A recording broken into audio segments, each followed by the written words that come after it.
আসসালামু আলাইকুম এভরিওয়ান। আমরা প্রথম প্রশ্নে একটা বেসিক সি স্ট্রাকচার দেখেছি। এখন দ্বিতীয় কোশ্চেন আমাদের বলেছে হ্যালো ওয়ার্ল্ড এটা প্রিন্ট করার জন্য। তো এটা প্রিন্ট করার জন্য আমাদের প্রিন্টএফ নামের একটা ফাংশন দরকার। এই প্রিন্টএফ ফাংশন দিয়ে আমরা যে কোনো কিছু প্রিন্ট করতে পারবো।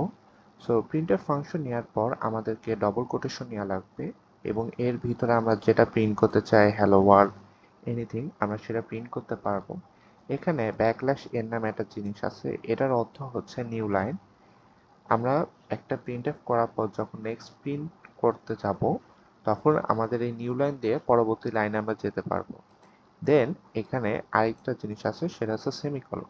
সেমিকলন এর অর্থ হচ্ছে যে আমরা যে কোডটা লিখেছি এই কোডের লাইনের শেষ বোঝাতে এই সেমিকলন ইউজ করা হয়। এখন যদি আমরা প্রোগ্রামটা রান করে দেখি তাহলে এখানে আমরা হ্যালো ওয়ার্ল্ড পেয়ে যাচ্ছি।